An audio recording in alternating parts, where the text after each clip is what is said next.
Bonjour à tous, alors dans cette vidéo on va parler de contrat de swap. On va commencer par une définition comme d'habitude pour bien comprendre de quoi on va parler. Ensuite je vais vous donner des éléments clés d'un contrat de swap. Et comme rien ne remplace un exemple, je vais vous en donner plusieurs.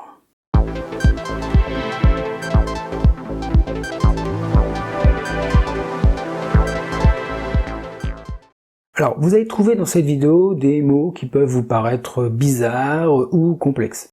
C'est normal, mais il n'y a rien de grave là-dedans, car vous trouverez dans la description de la vidéo des liens vers d'autres vidéos qui expliquent que la plupart des mots utilisés ici de façon beaucoup plus détaillée. Alors un contrat de swap est un instrument financier utilisé dans le trading qui permet l'échange d'un flux de paiement entre deux parties sur une période déterminée. Il s'agit d'un accord entre deux contreparties pour échanger des flux de trésorerie basés sur des paramètres prédéfinis, tels que des taux d'intérêt, des devises, des indices ou d'autres variables financières. Alors je vous donne ici les éléments clés d'un contrat de swap. Un contrat de swap implique généralement deux parties, souvent des institutions financières, des sociétés ou des investisseurs institutionnels qui s'accordent pour échanger des flux de trésorerie. Les swaps peuvent être basés sur différents actifs sous-jacents, tels que des taux d'intérêt, taux d'intérêt fixes ou variables évidemment, des devises, des indices boursiers, des matières premières ou d'autres paramètres financiers. Les parties conviennent des règles spécifiques régissant les variations de ces actifs. Dans un contrat de swap, les parties conviennent des modalités de paiement, y compris les montants, les dates et les fréquences des paiements. Par exemple, dans un swap de taux d'intérêt, une partie peut payer un taux d'intérêt fixe, tandis que l'autre partie paie un taux d'intérêt variable basé sur un taux de référence spécifique. Les contrats de swap ont une durée prédéterminée, généralement allant de quelques mois à plusieurs années. Les paiements sont effectués périodiquement pendant la durée du contrat.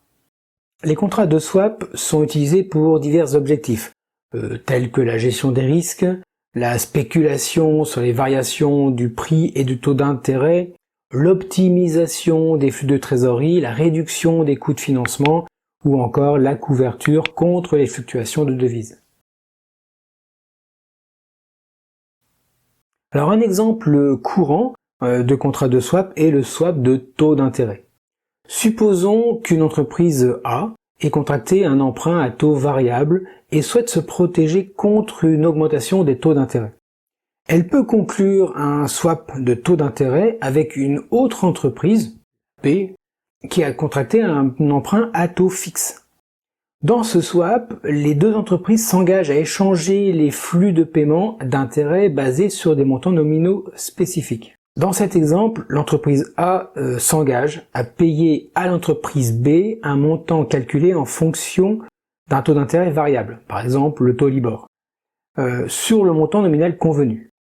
En échange, l'entreprise B s'engage à payer à l'entreprise A un montant fixe d'intérêt sur le même montant nominal à un taux d'intérêt fixe convenu. Ainsi, l'entreprise A bénéficie de la protection contre une augmentation des taux d'intérêt, tandis que l'entreprise B bénéficie d'un flux de paiement stable et prévisible. Un autre exemple de contrat de swap est le swap de devises. C'est plus simple quand même.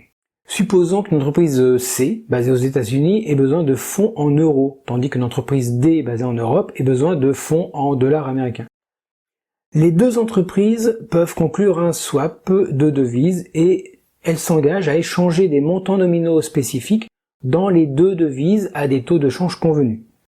Ainsi, chaque entreprise peut obtenir la devise dont elle a besoin sans avoir effectué une transaction sur le marché d'échange. Les contrats de swap peuvent être adaptés aux besoins spécifiques des parties impliquées. Ils peuvent impliquer des échanges de taux d'intérêt, de devises, de matières premières ou d'autres actifs financiers. Les swaps sont généralement négociés au gré à gré, ce qu'on appelle sur les marchés OTC, entre les parties et ne sont pas réglementés par des marchés organisés. Alors il existe vraiment différents types de swaps, les plus courants étant les swaps de taux d'intérêt, les swaps de devises, également appelés les FX swaps, les swaps d'index et les swaps de matières premières. Chaque type de swap a ses propres caractéristiques spécifiques en termes de flux de paiement et d'actifs sous-jacents. Donc il est important quand même de noter que les swaps sont généralement des instruments financiers de gré à gré, ce qu'on appelle OTC, ce qui signifie qu'ils sont négociés directement entre les parties et ne sont pas échangés sur des marchés réglementés. Cela signifie également qu'il peut y avoir une certaine personnalisation des termes du contrat entre les parties. Alors les contrats de swap sont pas pour tout le monde, hein, ce sont des instruments complexes et il est très fortement recommandé de consulter des professionnels qualifiés et de disposer d'une connaissance vraiment approfondie avant de les utiliser dans les activités de trading. Bon, si vous êtes trader particulier, cette vidéo est que pour l'information. Franchement, je ne vous vois pas faire ça dessus. Pas pour vous. Normalement, de toute façon, je vous ai complètement perdu. Mais je propose tellement de vidéos simples que vous pouvez en trouver une beaucoup plus digeste. Donc allez fouiller, vous allez trouver des choses plus pour vous. Moi, en tout cas, je vous souhaite de bons trades. Faites gaffe sur les marchés. Ils sont fourbes. Très, très fourbes. Donc faites attention à vous. On se revoit bientôt. Au revoir.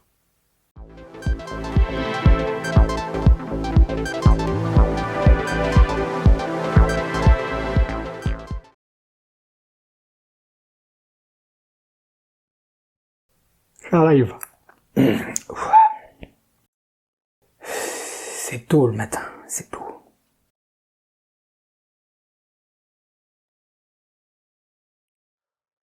Je baille encore. Je vais boire un coup après. Je baille et je reviens. Putain.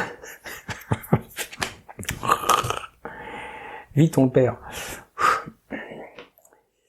Dans cet exemple, l'entreprise A s'engage à payer à l'entreprise B un montant calculé en fonction... Oh là mon Dieu.